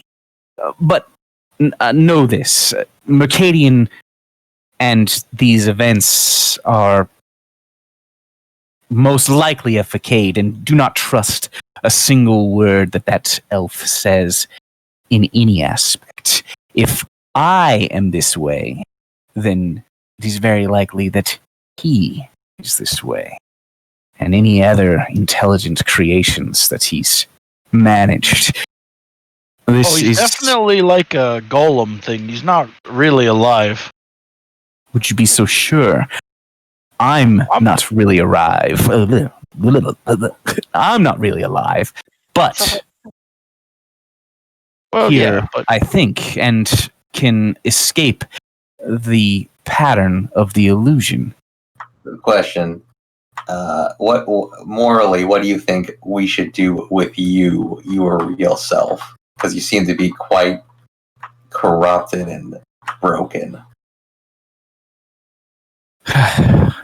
If that is true, and there's no way to redeem me, then I would say to put me down. I would prefer the redemption thing. I would probably prefer it too, yes. What would turn you black? Wait, was he undead when we were... No. You were black. What would turn you black? Or what would make you unblack? Prolonged exposure in shadow marches would definitely corrupt me. Would any creature. That would be the only thing that I would imagine would be what happened. But I don't really understand why I wouldn't be able to move freely myself. They had you captured down in the city. Yes, the city that Dolmeth planned to create. I understand, at the very least there. Listen, and he's like tapping the rune one more time. Those orbs are all over the country, and we could probably use more of them. If you could tell me quickly how you make those. Well, yeah, as he's tapping that rune, he's like, this effect won't persist much longer, so it's best if we cease here, and if by chance I'm present in other partitions of this trial, perhaps we could discuss it then, but if Mercadian learns of this, I don't know what he would be capable of. In any event, he taps the rune again, and the whole image shimmers once more. To the Dawn Palace, then. And he rends a hole in the sky with one of his claws. This way, quickly. And he like slips through. Jeez. I follow immediately after. That's my ability. Sure. Yeah. Okay. And so our forms are in door form. You're back into your dwarf forms. Originals. Yeah. No, back into dwarf. Yeah, you're back into dwarf forms after the image. Now I have to pretend like he didn't say any of the stuff. I'm just making sure. Oh, okay, got it. So you guys like pop through this tear in the air, and you appear before a one of those altars or one of those portals, basically, that you guys saw at the in the forest or in the swamp, sun rather. Portal? Yeah, one of those sun portals. And he gestures over to Mercadian. A bit of blood, please. I just prick my palm. Sure. Let's hope the blood of a traitor still works. He kind of winks at you. And That's how the blood cells work. Misha says before she claps her hand over her mouth. so I'm going to send you directly into the prism, and I don't exactly know what's in there. So good luck. And he activates the What's portal. our escape route? Same way you came in. I'll hold it open for as long as I can. Let's try to keep it under 3 minutes. Good. And he opens up the portal once again. All right, let's go. Sure. Okay. So you all run through this rend in the air that's by the sun portal. Heck yeah. Yeah. Oh yeah. Heck yeah. Okay. Perfect. Like superheroes, I don't know. Yeah.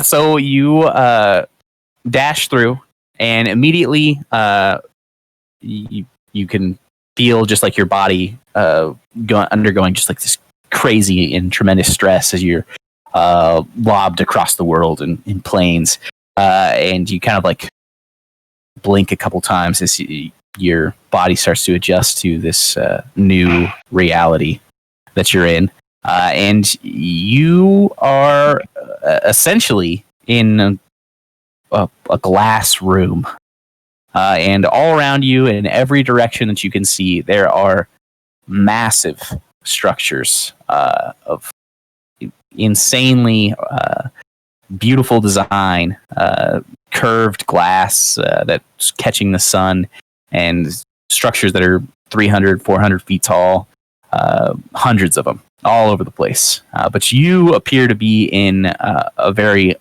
large tower, and just looking down, you can see floors upon floors upon floors of just glass, and it's like almost crystal clear and perfect. But each time you go through a floor and the light casts through it, some different element of color is being brought off. So there's like a blue hue, a purple hue, violet, that sort of thing. And this room itself has that same effect going on, except for the center of this room. There is then the room itself is probably it's like 70 feet across, 75 feet across, both ways, and it's a hexagon, no, octagon. Wait, 1, 2, 3, 4, 5, 6, 7, 8 sides, so octagon. But there's this kind of like raised one step that's like a triangle, and in the center of that triangle, there's another one where there's this like mercurial goop that's floating up and down in a pattern around this like orb of pure blackness.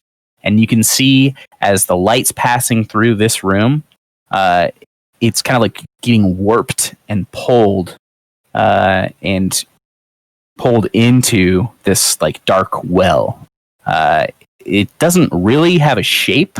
The blackness itself, it's not like an orb, or it doesn't hold a certain shape for very long.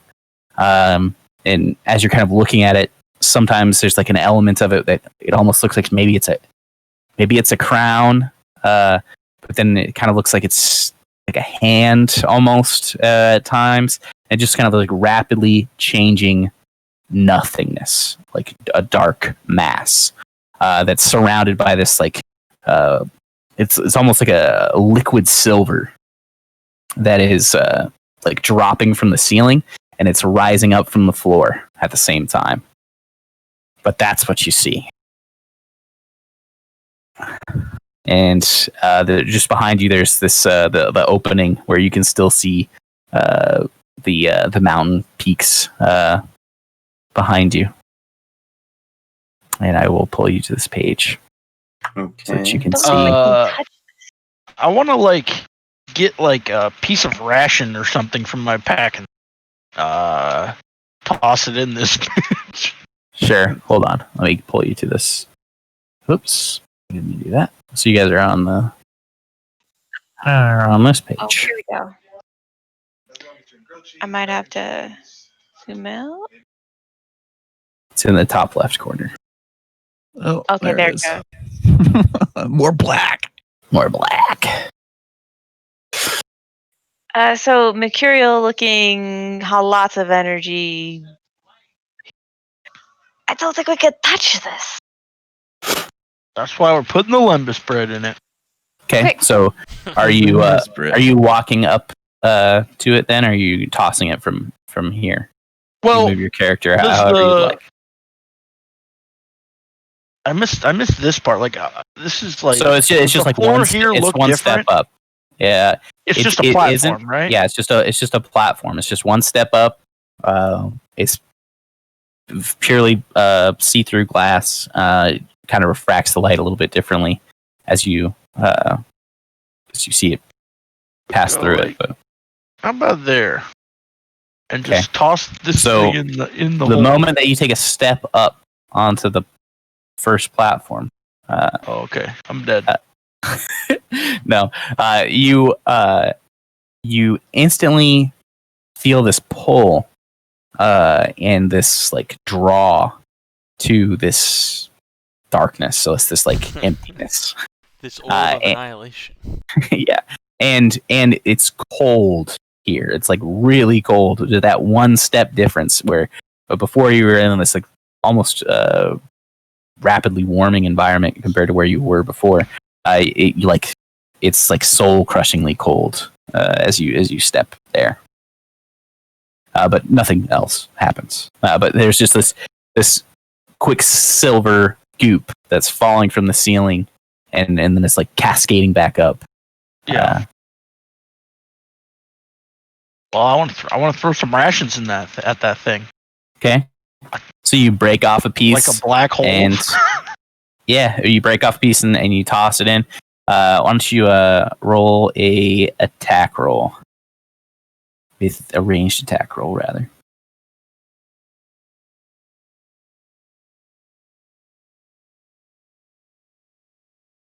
$19. Yeah. So you managed to catch an opening where you can toss something through without it touching any of the goop that's falling from the ceiling. And it just disappears. It's just gone completely. Or like a sound or a smell or anything like that.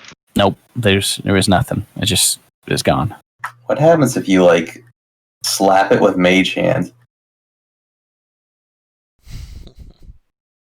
I can try that. Sure. I think that sounds lovely. Well, we'll whip out the hand. Okay. So you cast Mage Hand, and the invisible hand appears next to the orb or the blackness. Let me look up the specifics of Mage Hand real quick. Unless you have the spell on hand.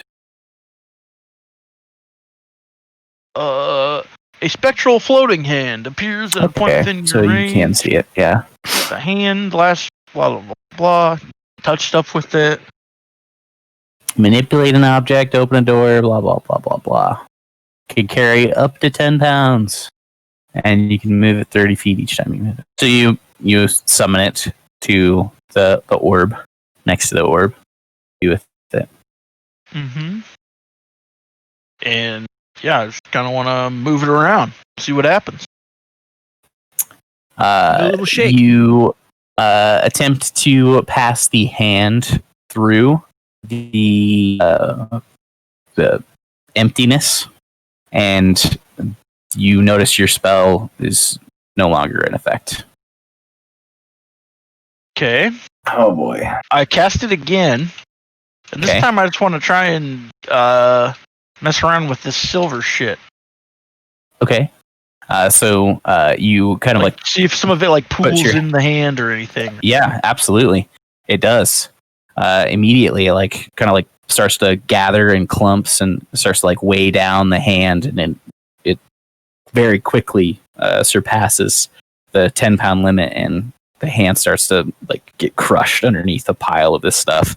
But then it starts to float back up to the ceiling. All right. What if I try and like pull some of it out, so it just like so that instead of it being in this little triangle around, like this part's Sure. like So here. you try and like pull away just like a little bit of it, like less than 10 pounds, obviously, and you can pull it out of the circle. Yeah. You attempt to do that with a hand. And the hand grabs just like a little scoop of it and like moves away, so it doesn't get any more than that. And it starts to pull away, and immediately you can feel like this like pull on the hand. I don't know how relationally you feel things with the hand, but like there's resistance to the command, and the liquid metal that's in the hand starts to like pull, trying to go back to the rest of its group or the rest of its mass. So what does this thing look like again? It looks like a glob of like mercury surrounding darkness. Yeah, it looks like a waterfall of mercury that is surrounding darkness, but it's also like flowing upward as it hits the ground. So how can we see the darkness if it's it's not perfectly solid. Yeah. Okay, it's not totally encapsulated. All right. What happens if you? But you notice that there's some extra kind of like movement, Haldir, to the mass after you kind of like pulled on it, and it's like even moving towards you a little. Well, I'd be moving a little bit away from. Okay. Do we still have the imp guy?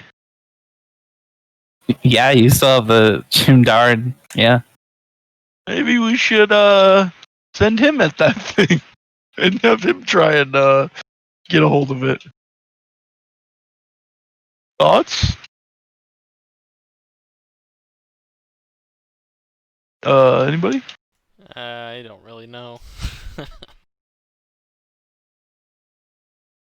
I mean, we'd probably be sentencing him to like death or something, but I mean, if he's an imp, maybe he'd just be fine, and we could summon him again.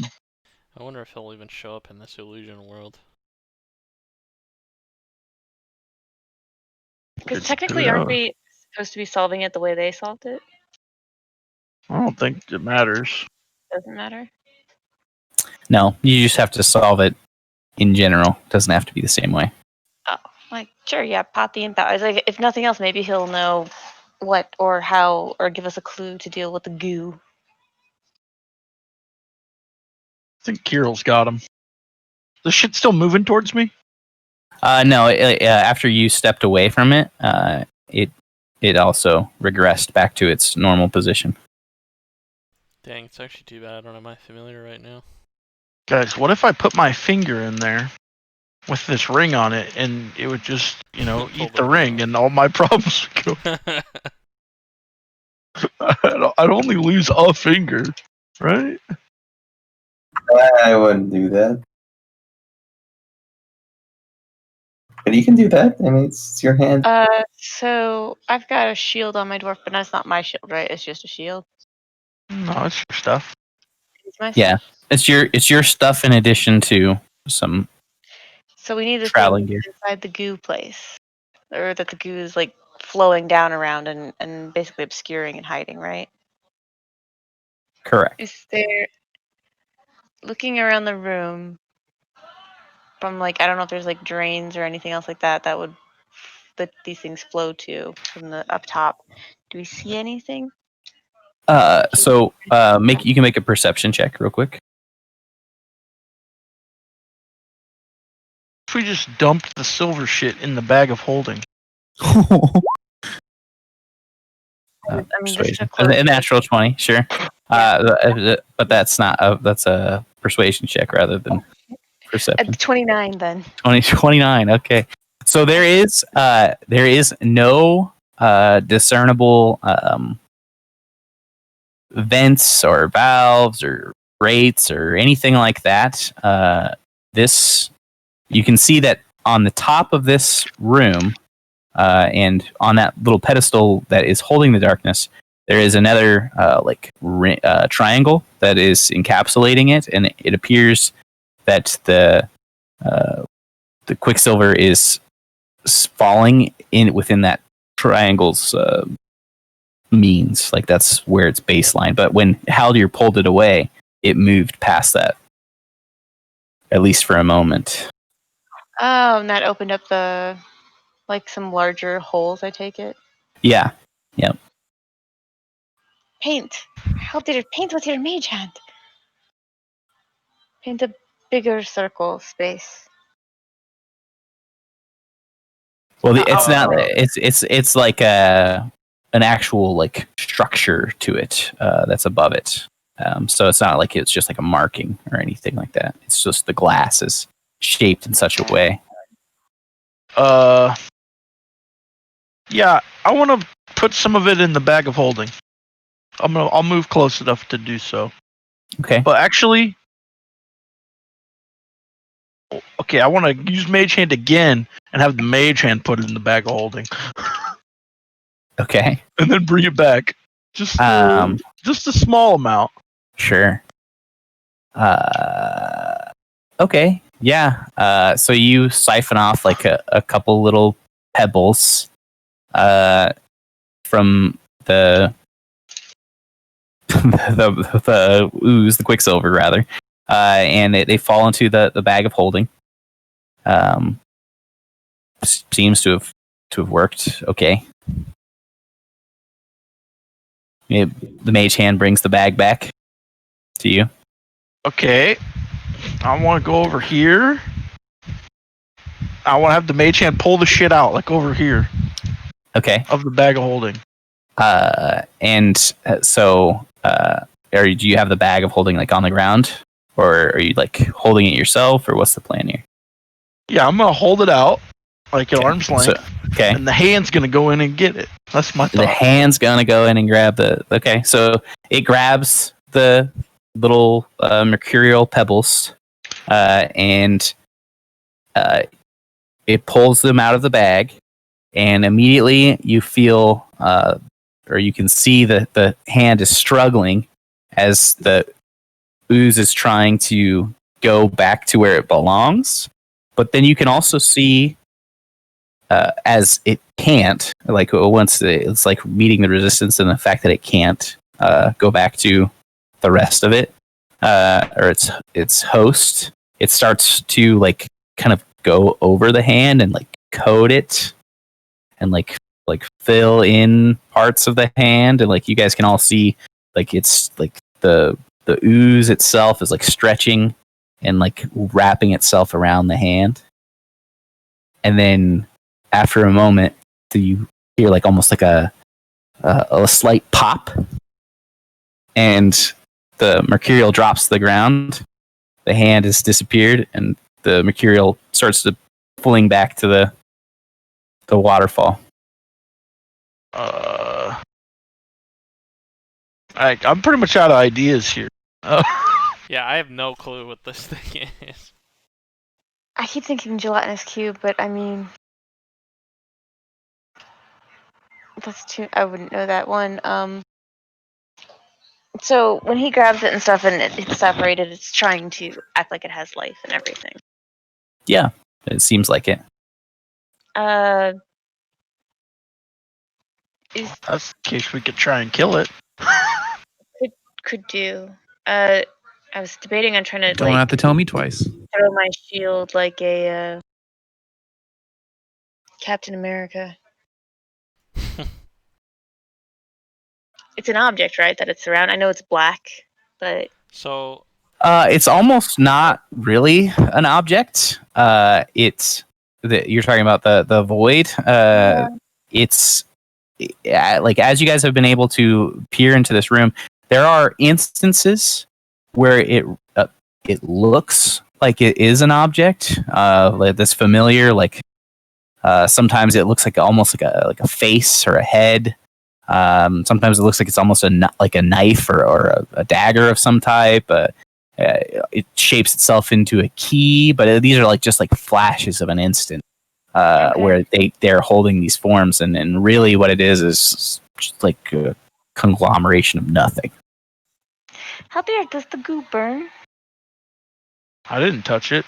Yeah, he only used his mage hand. I'll I walk up. know, but I'll then walk up to the imagine if the goo burns. waterfall / orb thing. Okay. So with every step that you get closer to this, It's colder. yep, gets colder.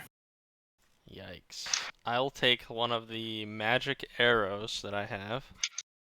Sure. And I will try to stick it into the spherical void feather side first, so not like the arrowhead first. And see what happens. Okay. So you're trying to stick the darkness, the black. Yeah, I'm trying to probe the darkness. Okay.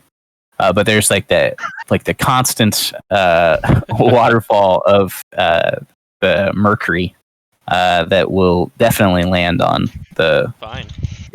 Okay. So you start to stick the arrow through the falls, and as you are passing it through, you can feel very quickly the mercury that's around the arrow like grips it and holds it still, and the whole waterfall in that section starts to behave much differently. It starts to all fall and pool on the ground and starts to build itself up to the point where it's starting to take the shape of a humanoid. Okay. And it has its hand on the arrow. I'm backing up. Hey, We're trying to. Okay. Well, it's still holding on to the arrow. Do you let go of the arrow? Yeah, I'm letting go of the arrow. Okay. I mean, I'll try to It retreat back stops. outside of the thing. Oh, it stops, huh? It stops When I let for a moment as you let go, and then its hand starts to reach out for you, and then you Yeah. start backing up. Mm-hmm. Okay, and then as you step off that platform, it starts to mold itself back up into the waterfall. And the arrow's just stuck there, or what? The arrow's on the ground now. Okay. Looks like it's getting beat on. Very complex reaction for something Wait. like this. Is it burning the arrow like acid? Acidic burn? Yeah. I think it is. Yes, it is. Where the ooze touches the arrow, it's definitely burning up or corroding it to an extent. Maybe I should shoot a firebolt at it. Yes. Fire. Fire's good. I got one. Yes, I'm doing it. Yeah, I mean, at this point. Okay. Nuke the thing. So you- As far as I'm concerned. You shoot a firebolt into the oozes. Are you aiming at that, or are you aiming at the mass? No, I'm aiming at the waterfall. Okay. So it strikes it, and appears to have no effect initially. Like your bolt hits it, and it sizzles for just infinitesimally small amount, and it looks like though nothing happened at all. But then there's just kind of this shift in all of the waterfall. Kind of this thwomp, and they all fall to the ground. They stop cascading, and they all start to form into I the shoot humanoid shape. Okay, roll initiative. No. Did I succeed in shooting my other one? Yeah, you can shoot another one. Heck yeah. Good thing I didn't stick my Oh. hand through there. Oh, wait, out of curiosity, did this first fireball, did it actually Firebolt. firebolt, did it do actually good damage, or did it look like it burned really well? looked like it did He said it actually fizzled for, like, nothing. nothing. Yeah. Oh, it did nothing. All right. Well, I shot another one, so you know. I'm gonna that one reaction. also hit, and it I looks want to like it react does and almost nothing. flames on it. All right, so let's. Oh, you intensify the flames to radiant damage. Yeah. I'm curious, and I'll do A initiative. reaction Okay. cantrip. Yeah. So you you utilize that reaction to switch it to radiant damage, and it makes impact with the quicksilver, and it's like almost as it's just like forming its head, and these are like very liquid forms. So while they're not like perfectly humanoid, they're pretty close, and it makes perfect impact with the head, and this should just like totally burn it up. 20 plus 7 damage, so it's a really clean strike, and it almost gets absorbed into it, the bolt, and it just like kind of like sends a little shockwave through the image of the creature, or through the actual effect of the creature, and then nothing. But that is where we're going to stop for right now. So, as you guys prepare to face off, maybe, against these mercurial oozes, we shall see what happens as you attempt to gather this font of emptiness. Nice.